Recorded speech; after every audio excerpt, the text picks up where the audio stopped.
Hello everyone, welcome back to Crown and Catastrophe. This week we're covering one of my favorite topics, the zombie apocalypse. Some of y'all answered how you thought you would survive the zombie apocalypse in the poll I sent out last week, and now I'm going to go through those and see which are goated strategies, which are decent strategies, and which strategies are absolutely terrible and will get you killed. Let's dive into it.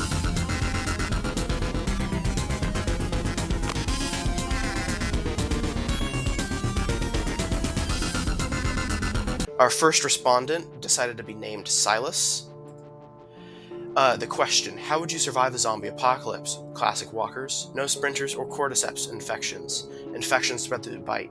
A long answer is preferable. His answer, I would attempt to reason with them. Buddy, you're so dead, and I think, honestly, if you're that stupid, you actually might reason with them. They might think you're a zombie. You might be brain dead, honestly. Best weapon in the apocalypse. My hair. Fair enough. This will get you killed. Don't attempt to reason with the undead. Honestly, reasoning with humans will get you killed. Reasoning with the undead? Okay.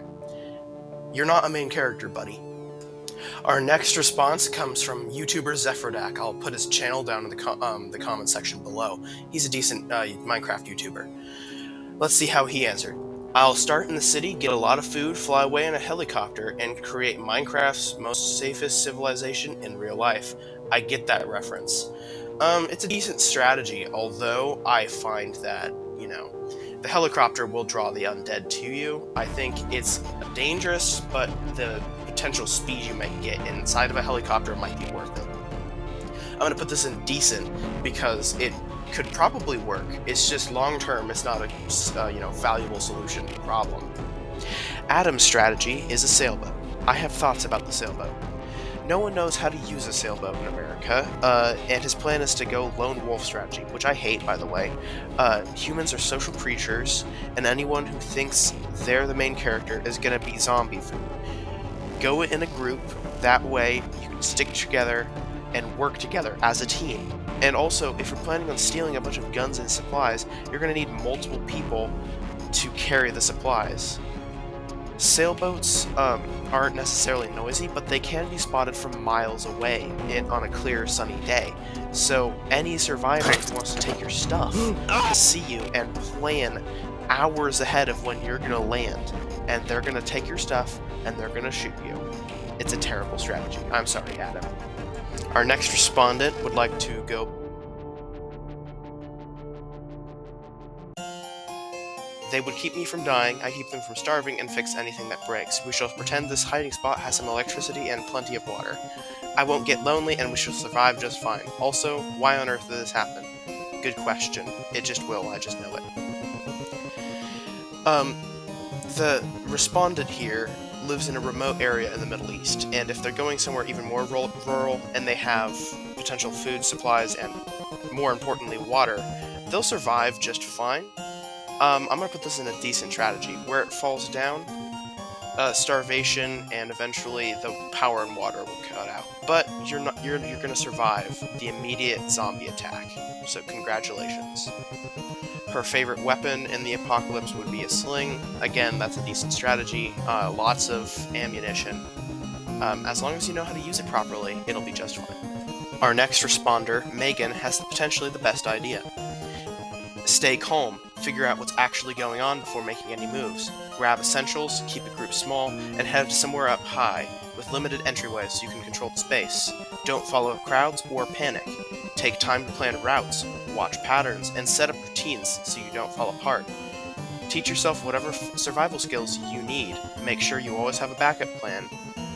And realize you're probably not the strongest fighter, so be a strategist instead. This is a goated strategy. You have to think like a prey animal, and not the dumb kind that gets mown down in packs, like pigeons or bats. If you stay by yourself or in a small group, you have a better chance of survival than say a clogged grocery store with zombies coming in from all sides and everyone killing each other over cans of beans. If you stay small, go up somewhere high, you'll be just fine.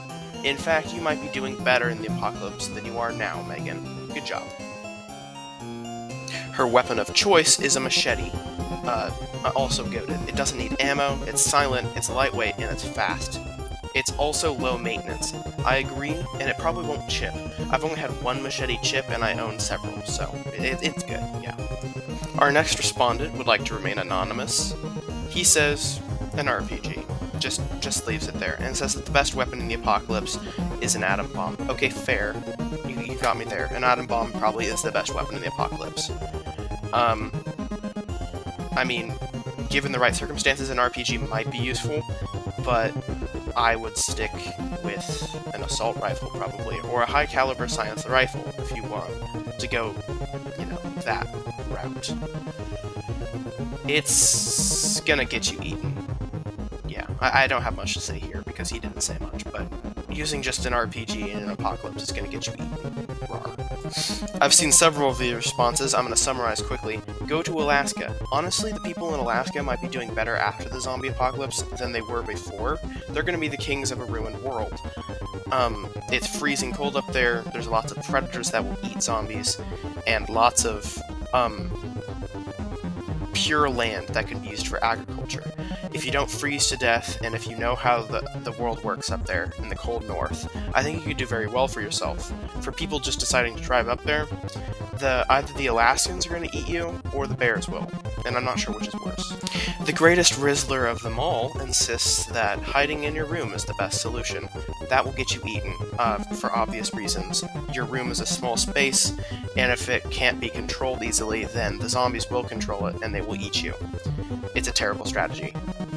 Another goated strategy comes from this anonymous user who insists that plot armor is the best way to survive a zombie apocalypse. This is true. If you have plot armor, you can run over zombies with your van just fine. Use a chainsaw, and for some reason, never run out of ammunition for your 7-shot handgun. If you have plot armor, Anonymous, you will survive, and I will ask to become part of your raider group. Says that going to a military base, if it's walkers who are slow and honestly target fodder for the military, is a good idea. And I say, yes, it's a decent strategy, as long as the military doesn't run out of supplies and decide to turn you into a slave. Martial law isn't pretty, but it may keep you alive, and if anyone would know how to survive the zombie apocalypse, it's the military, who actually have a plan to survive the zombie apocalypse called Conflan 888. It's a goated strategy, or a decent strategy, depends on how skillful you are. And since I don't know you that well, Caleb, although I do watch you through the window as you sleep, well, I can't tell how well you'll survive. The military might draft you, they might give you a gun, or they may tell you to stand back while they mow down zombies for their join the army ad. Considering that walkers would probably become a game for Americans to, absolutely sandwich them, yeah, you're probably going to survive whatever you do. I'm taking myself far too seriously here. Walkers will be such a treat. I think Mr. Beast will make videos about how many walkers he can kill with his bare hands.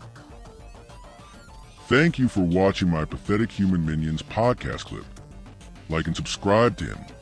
He has to get to 100 subscribers by January 5th, or else I will have to terminate him in every sense of the word. Cheerio, and have no fear of a zombie apocalypse. You're much more likely to get a Terminator AI farming humans like livestock. But don't worry, I'm sure you'll be fine, you intelligent, cheeky tuna. Excuse me while I whack my human minion with a rubber truncheon. He's been getting uppity and demanding food and water. Imagine, I'm sure you wouldn't complain, my lovely viewer. And oh, you'd be a perfect replacement. Tell me in the comment section below how you would survive the zombie apocalypse.